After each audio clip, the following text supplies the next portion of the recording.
Nom du Père, du Fils et du Saint-Esprit, ainsi soit-il.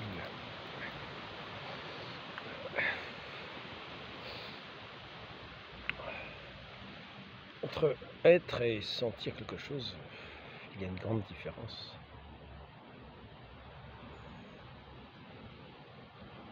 On peut être un homme et privé de sensations. Cela ne nous empêchera pas d'être. Cette privation de sensations pourra avoir des inconvénients, parce que les sens nous sont utiles. Et nous aurons les inconvénients que ce manque de sensations pour un homme pourra causer. Pour un arbre, ça ne causera aucun problème. Même si l'arbre ne sent pas qu'il est un arbre, il n'a pas de sensations particulières telles que l'homme peut les ressentir, ça n'empêchera pas d'être un arbre et de ne pas avoir d'inconvénients. Par contre, cet arbre, s'il a des racines, pourra puiser dans le sol la sève, enfin la nourriture qui composera sa sève, qui alimentera tous les rameaux de cet arbre, ses feuilles, ses fruits. Que ce soit un bel arbre, même s'il n'a pas conscience d'être un bel arbre. De la même manière, l'homme n'a pas forcément conscience d'être un homme. Mais cependant, il a ce côté, d'une certaine manière, végétatif de l'arbre, qui fait qu'il est un homme et non pas un arbre. S'il est privé de ces sensations, de cette conscience, eh bien pour lui, c'est un grave inconvénient. Quelquefois, il peut arriver, je me souviens d'un professeur qui a participé, qui a fait une conférence. Tout le monde l'a vu faire une conférence. Et lui n'a eu aucune conscience d'avoir fait cette conférence. Il a eu cette conférence, on lui a parlé de la conférence, il en était tout étonné. Là, apparemment, il était présent avec les gens qu'il avait, même si ça n'a pas du tout été enregistré, d'une certaine manière assez étrange. Ça peut entraîner pour lui des inconvénients. On peut très bien se dire, ah ben mince, je devais faire une conférence, je ne l'ai pas faite, il retourne au lieu. Bien alors, il peut avoir le sentiment qu'il a raté sa conférence, qu'il n'y est pas allé. Moi, je ne sais pas. Mais il peut y avoir des tas de conséquences. Quelqu'un qui n'a pas le sens, qui ne sent pas la chaleur, il peut se brûler, pas simplement avoir mal, parce que la sensation donne d'avoir mal. Mais il peut se brûler la main sans s'en rendre compte, s'il n'a pas la sensation qu'il se brûle. Donc, les sensations, le sens qu'on peut avoir des choses, a son importance. Ce n'est pas la même importance pour un arbre, pour un homme, pour un écureuil, pour chacun ses sens qui lui sont propres. On peut avoir la sensation d'être un écureuil, mais on ne sait pas ce que c'est qu'un homme, ne sait pas vraiment ce que c'est qu'un écureuil. Il n'est pas un écureuil. Donc il ne peut pas vraiment avoir la sensation. Il peut avoir la sensation qu'il est un écureuil à partir de ses sens de l'homme qu'il a. Ce ne sera pas du tout les sens de l'écureuil. Pas la même perception, pas la même vivacité, pas la même agilité à grimper dans des arbres, à sauter de branche en branche, à se retenir avec sa queue, etc. Pour manger les noisettes, ce ne sera pas la même chose. Ils n'ont pas la même dent. Donc celui qui aurait la sensation d'être un écureuil, malheureusement pour lui, il se tromperait grandement. Pas un écureuil. Il se casserait les dents en mangeant les noisettes. Enfin, à moins d'avoir une mâchoire très solide. Alors que l'écureuil, il ronge. Il ramasse les noisettes. Il paraît qu'il oublie souvent où il met les noisettes. Hein. Il oublie souvent. Il fait des provisions, mais il oublie où il a mis les provisions. Ça arrive souvent. C'est pour ça qu'on dit une tête d'écureuil. Une mémoire d'écureuil, une tête d'écureuil. Donc ce que je veux dire, tout simplement, c'est que l'autre jour, j'entendais une amie qui disait, il y en a qui, précocement, des petits garçons qui ont la sensation d'être des petites filles. Qu'est-ce que ça veut dire? Qu'est-ce que ça veut dire? Qu'est-ce que ça veut dire? La sensation d'être plutôt...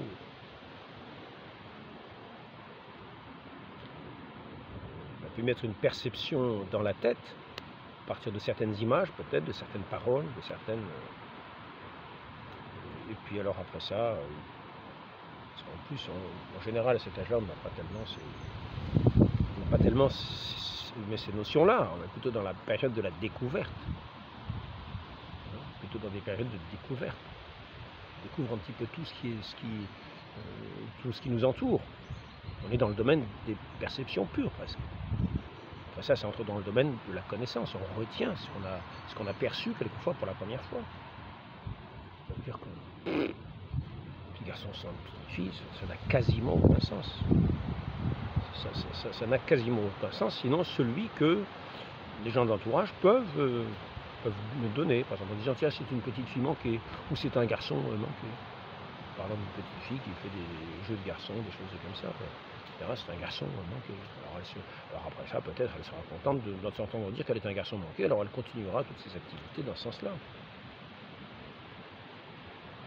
Si on va aller plus loin, je vais continuer. Parce qu'en fait, ce n'est pas la sensation qui fait qu'on est un homme ou une femme. Nous sommes constitués homme ou femme. Donc, par conséquent, ce qui fait qu'on est homme ou femme, ce n'est pas la manière de se sentir homme ou femme. C'est le fait d'être véritablement homme ou femme. Et après ça, d'adapter, si on peut dire, sa conscience à ce que nous sommes. Sinon, il y a un décalage, une inadaptation. On n'est pas adapté, on ne donne pas les réponses adaptées.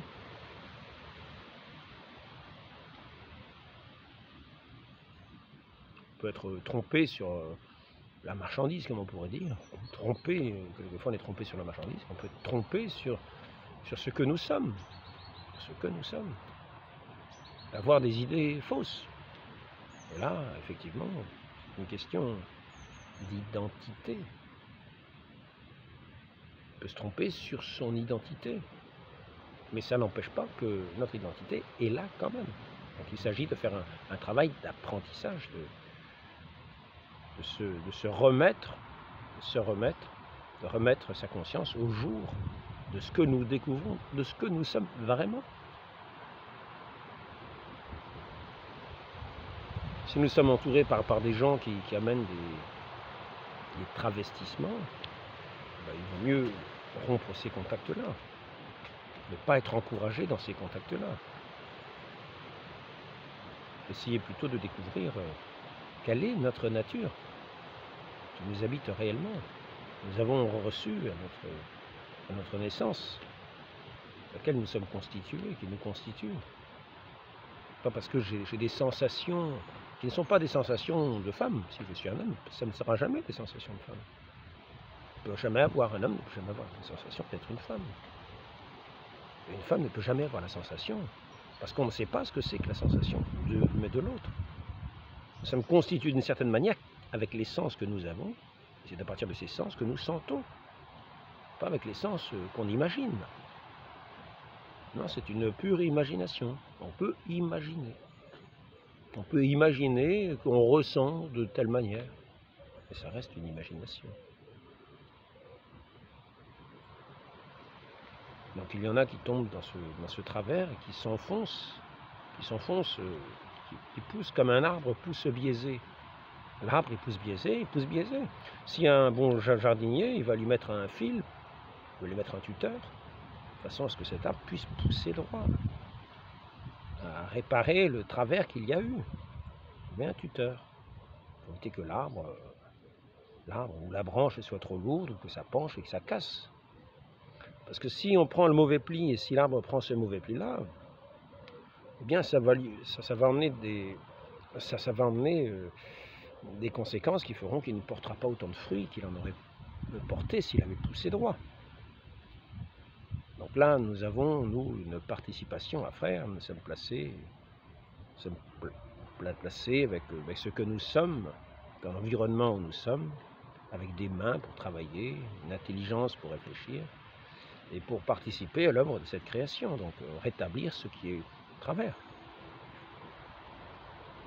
Maintenant, n'oublions pas qu'il y a la blessure originelle.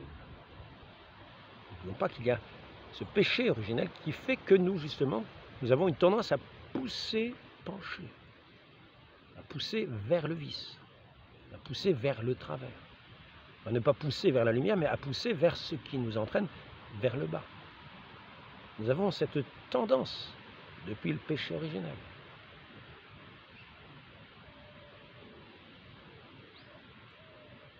Et si nous sommes encouragés dans cette tendance, au lieu d'avoir des gens qui viennent nous corriger, au lieu d'avoir quelqu'un qui vient nous montrer l'exemple, vient nous montrer la bonne attitude, la bonne conduite, c'est-à-dire celle qui nous permet d'être en relation, un avec notre Dieu, deux avec notre prochain, trois avec nous-mêmes. Car nous devons aimer notre prochain comme nous-mêmes, c'est-à-dire que nous devons nous aimer. Nous devons nous aimer pour ce que nous sommes, pas pour ce que nous ne sommes pas. Nous devons donc apprendre à nous connaître. Apprendre à nous connaître. Pas tel que nous nous imaginons, pas tel que notre pensée penchée, déformée, s'imagine que nous sommes.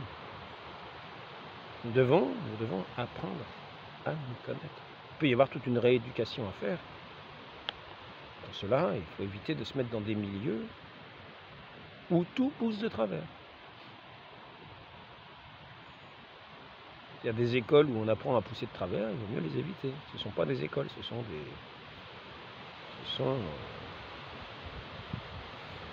des lieux où tous les penchants dus à ce péché originel sont développés. En pensant que c'est une bonne chose de développer tous les penchants que le péché originel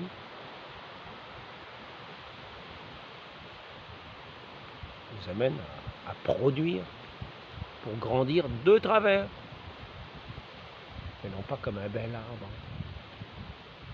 Il va être un arbre qui n'aura pas toute la lumière qu'il pourrait avoir, c'est-à-dire par le déploiement. S'il pousse bien droit, il aura un déploiement de ses branches qui lui permettront, avec toutes ses feuilles, de capter la lumière. Ce qui participe à la production de cette énergie. Cette énergie qui le rendra plus fructueux, qui le rendra aussi plus utile tout autour. Car l'arbre, avec cette lumière, peut aussi produire de l'oxygène. La nuit, il vaut mieux éviter de mettre, on dit, des végétaux, parce que la nuit, ils produisent plutôt du gaz carbonique. Donc il y a tout un apprentissage que notre Seigneur nous apprend. Tout un apprentissage que notre Seigneur, qui est l'enseignant, lui qui est celui qui est la parfaite image du Père, on pourrait dire le bon jardinier dans ce jardin de la création, où nous sommes les plants. C'est le bon jardinier, il est la vigne, il vient émonder. Il vient émonder tous ces petits plants de travers qui viennent être des gourmands, qui viennent empêcher de porter du fruit. Il veut nous voir porter du fruit. Ce fruit délicieux de ce jardin de Dieu, ce fruit de charité, ce fruit qui est la douceur même, de ce fruit qui fera que cette humanité sera une douce communication de l'un à l'autre, dans le respect,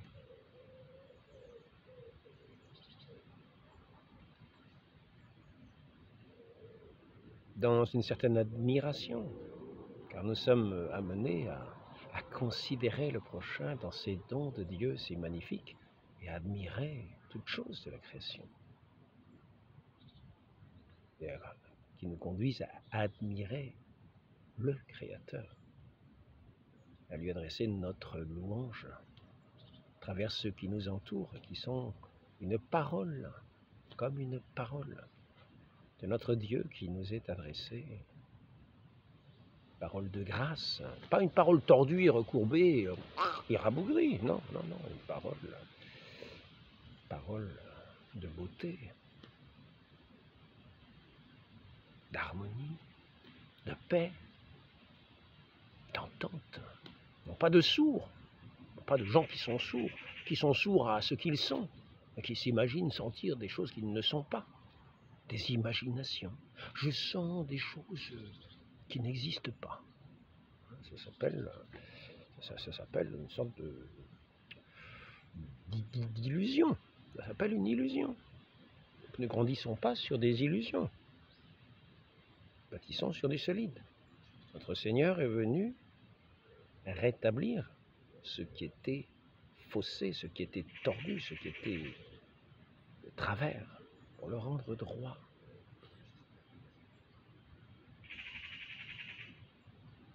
Qui était malade, le rendre sain. Il est venu, nous l'avons vu dans toute sa vie. Il est venu toujours à rétablir l'œuvre de sa création. Il peut être maladif.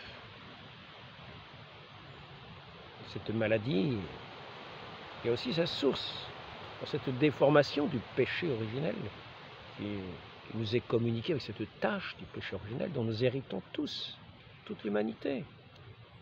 Hormis notre Seigneur, notre Sainte Vierge Marie qui a été conçue sans péché. Elle est l'Immaculée Conception.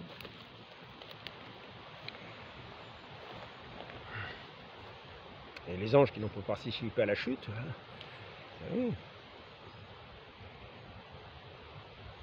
Eux, ils sont les servants de Dieu dans la splendeur de ces servants de Dieu. En eux, c'est l'intelligence pure. Cette communication de l'intelligence divine qui passe en eux comme un éclair. Ce sont les servants de Dieu. Ils viennent aider dans cette... viennent nous aider dans nos routes. Nous avons des anges gardiens. Pas des anges gardiens qui vont nous garder courbés, qui vont nous aller faire les mauvaises tendances, non. Donc nous avons le péché originel. Notre Seigneur nous a appris à nous en détourner. Est-ce qu'il a cultivé le péché? Toutes les tendances au péché? Non. Non. Non. Il est demeuré dans la vérité, et il est la vérité.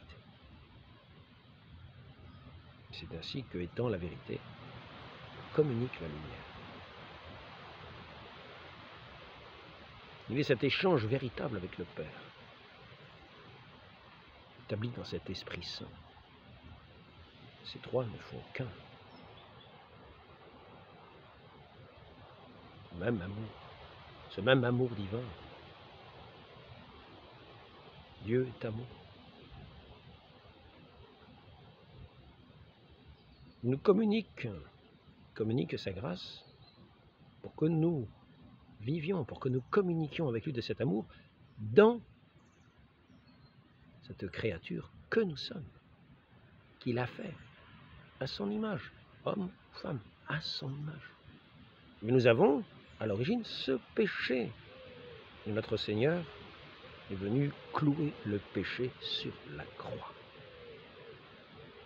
Il est mort au monde, mort au péché, mort à tous ses travers. C'est ainsi qu'à son baptême, il est plongé dans l'eau. C'est cette mort qui est symbolisée. C'est cette mort dans laquelle nous devons entrer, la suite de notre Seigneur, dans un renoncement à nous-mêmes, à toutes nos tendances mauvaises, à toutes nos illusions, à toutes nos imaginations, toutes nos sensations qui feraient que nous voudrions pousser de travers tel que nous ne sommes pas.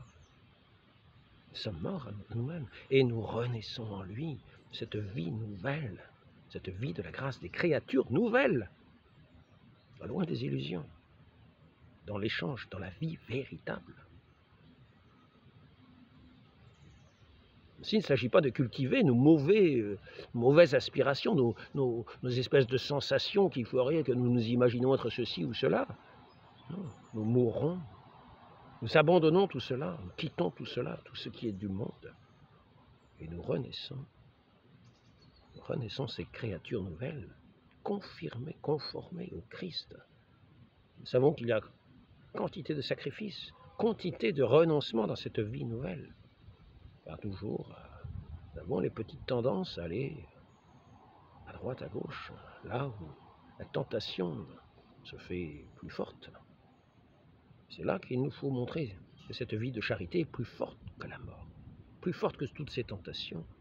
Et nous grandissons dans cette charité en vainquant, en étant vainqueurs dans toutes ces tentations, dans tout ce péché dans lequel nous pourrions tomber et que nous évitons. Nous sommes les vainqueurs par cet Esprit de Dieu qui est tout-puissant, auquel nous ne devons pas douter. Nous marchons à la suite de notre Seigneur Jésus-Christ, vainqueur du monde. Vainqueur du monde, c'est notre foi. Donc marchons dans cette foi. Sans cultiver toutes nos tendances du monde, toutes nos tendances à ce péché. Renonçons-y pour entrer dans cette vie véritable de cet esprit saint, de cet esprit de Dieu, de cet esprit nouveau qui vient nous donner un cœur nouveau. Nous sommes faits des créatures nouvelles, mais à partir de ce que Dieu nous a fait réellement. Pour que nous soyons pleinement, par cette grâce qu'il nous donne, ce que nous sommes, ce à quoi il nous a appelés. Et il sait à quoi nous appeler. Alors renonçons à ces penchants, à ces écoutes séductrices, à ces sensations qui nous font imaginer, qui nous font accroître le poids de notre attirance, de nos attirances, pour nous faire chuter, pour nous faire nous détourner de celui qui est la vie.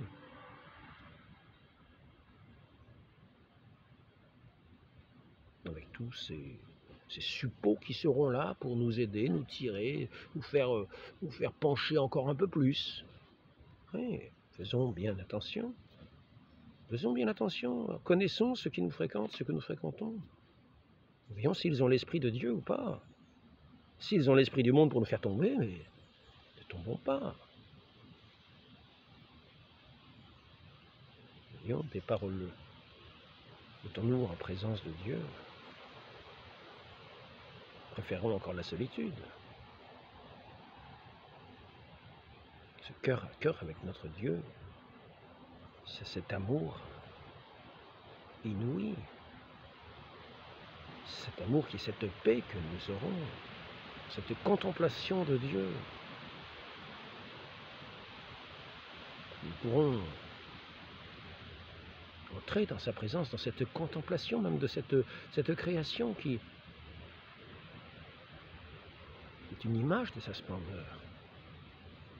Tout nous ramène à lui comme un chant.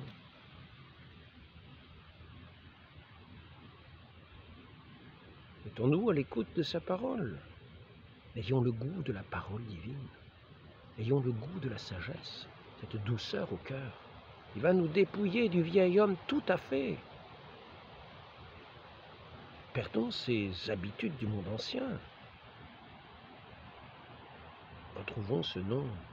Nous avons eu à notre baptême si nous avons été baptisés. Si nous n'avons pas été baptisés, plongeons dans cette eau sainte de tout notre cœur, de tout notre être, pour renaître cette créature nouvelle, à l'image de notre Dieu, à l'image et à la ressemblance dans sa conduite, dans ses œuvres. Ce que veut notre Père Céleste, c'est que nous portions beaucoup de fruits, c'est ce que nous dit notre Seigneur, que nous portions beaucoup de fruits, non pas des fruits pourris. C'est aux fruits que nous serons reconnus comme étant ces enfants de Dieu. Donc, il en viendra beaucoup qui vous diront, ces nouveaux prophètes du monde, mais oui, mais vous savez bien, mais non, mais c'est scientifique, je vais chercher le papier, il est parti, je ne peux pas le perdre parce qu'il y a quand même un certain vent, je reviens dans 30 secondes.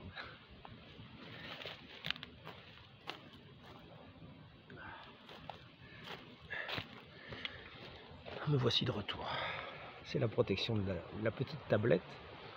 Depuis que j'ai cette tablette, j'ai cette protection. Donc je la garde, j'évite de la perdre. Quand elle s'envole, je la récupère.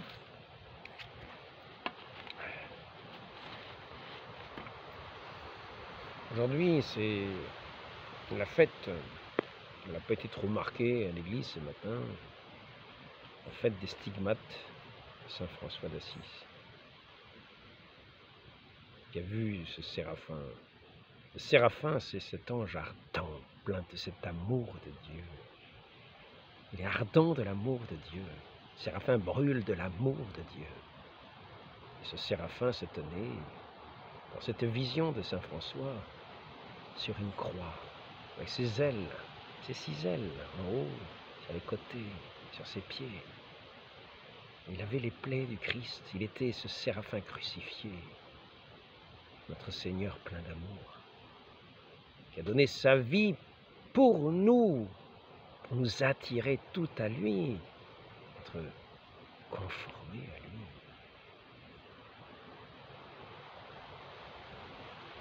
Lui qui est Dieu, qui s'est fait homme, afin que de rétablir notre humanité dans l'amitié, dans l'amour ardent, plus ardent que tout. Et alors, des rayons sont sortis de ses plaies, qui ont touché ses mains, son côté et ses pieds, qui ont été transpercés. C'est ainsi que saint François était le premier stigmatisé, premier, peut-être saint Paul, mais parce qu'il parle de certaines choses qui ne sont pas très claires dans une de ses lettres. Peut-être parle-t-il de stigmate, mais on ne sait pas trop. En tout cas, saint François est connu comme le premier qui était conformé de cette manière-là au Christ, dans des plaies si nettes. Vous voyez à travers les paumes de ses mains. Et il semblait aussi qu'il y ait eu comme le relief des clous. En tout cas, il était devant cette vision de ce séraphin qui à la fois lui faisait ressentir cette douleur de Dieu et en même temps cet amour brûlant qui lui donnait à la fois cette joie et cette tristesse, l'un après l'autre, presque simultanément.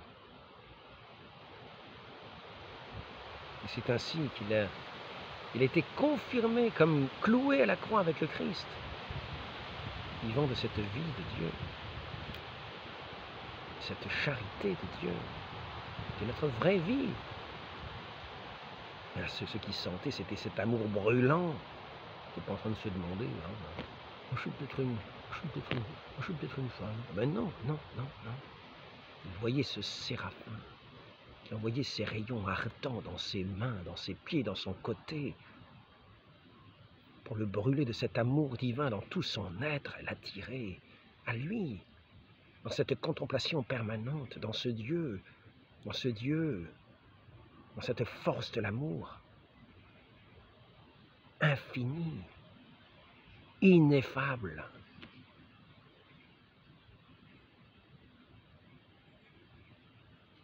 C'est à cela que nous sommes appelés à vivre en renonçant à ce monde ancien, ce monde qui penche de tous les côtés vers le péché.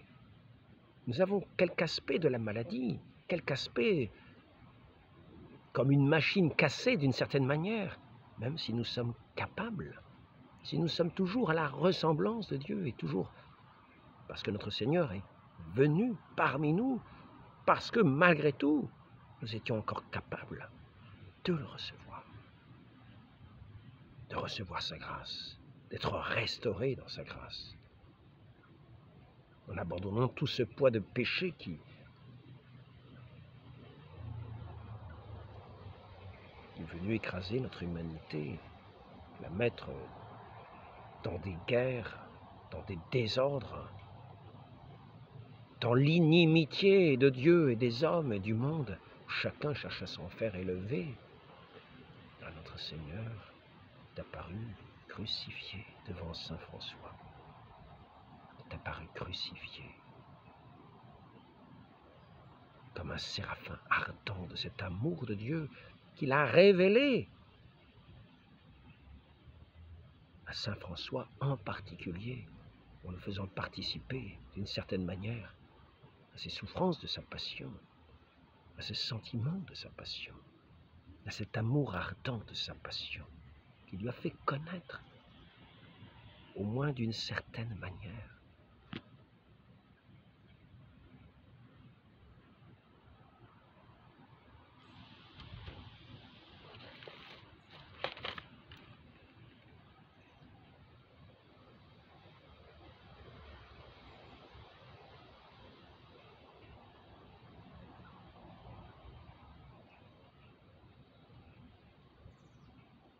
sous le nom de trône, pas ce que c'est comme citation. Je la vois comme ça. L'Église du Christ, sous le nom du trône du Christ, comprend l'Église, car c'est sur elle qu'il repose. Par conséquent, l'Église du Christ brillera et illuminera l'univers éternellement, comme le soleil et la lune. C'est saint Athanase qui dit ça. Il est plus facile d'éteindre le soleil que de détruire l'Église du Christ. C'est saint Chrysostome qui dit cela. Cette lumière de notre Seigneur est plus brillante que le soleil, pour nous éclairer, pour dissiper toutes les ténèbres de ce péché originel, toutes les ténèbres de ces obscurités que nous avons héritées d'Adam, ce vieil homme, pour être conformé et renaître dans cet homme nouveau qui s'est donné à nous, ce Dieu fait homme, notre Seigneur, notre Seigneur, notre Seigneur. Il est encore dit de saint François, il a eu cette parole, pourquoi sers-tu le... En gros, c'est ça, pourquoi sers-tu le serviteur au lieu de servir le maître véritable. Tout chevalier servait un seigneur. Le Christ lui dit, pourquoi sers-tu le serviteur? C'est moi le vrai Seigneur. Et donc saint François, tel un chevalier vaillant, s'est mis à se servir des armes du Christ, à l'imitation du Christ, qui était son Seigneur, sur lequel il a combattu. Dans cette vie, combattu par l'humilité, par les armes de notre Seigneur, par la douceur, par cette joie, par la petitesse.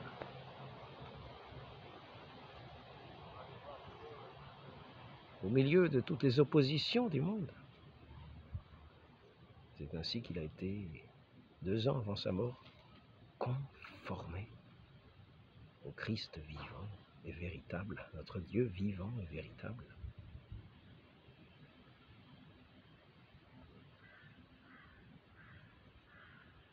Entrant dans la connaissance de cette passion de notre Seigneur, la raison de cette passion, de ce grand amour, est venu habiter nos cœurs, de ce Saint-Esprit qui est venu faire de nous le temple du Saint-Esprit.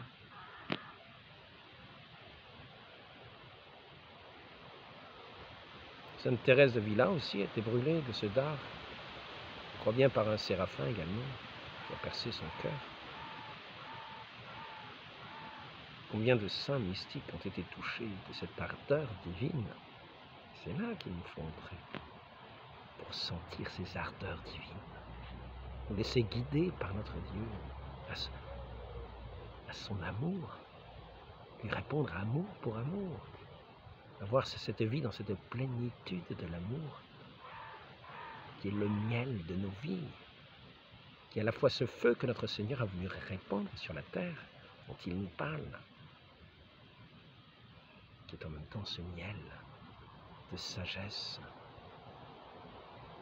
de cet homme qui n'est plus perdu, et qui suit son Maître et Seigneur, qui est son chemin vers le Père. Donc, entrons dans ces... Nous allons entrer tout notre être, à la fois dans ce renoncement au monde, toutes ces séductions, toutes ces faussetés, toutes ces maladies, toutes ces entraves. Notre Seigneur est voulu briser les entraves, rendre libre cette liberté des enfants de Dieu qui est dans l'amour véritable. Non pas un amour rabougri et tordu, avec ses penchants mauvais. Le soleil de nos âmes qui ne sera jamais éteint, et cette Église rayonne du rayon de ces vérités éternelles pour nous communiquer cette ardeur de l'amour, ainsi soit-il. Donnez-nous cela, Vierge Marie, d'entrer dans cette communication, dans cette ardeur de l'amour de notre Dieu, que notre Seigneur. venu répandre le feu sur la terre, a voulu répandre dans nos cœurs. Ainsi soit-il, au nom du Père et du Fils et du Saint-Esprit, ainsi soit-il.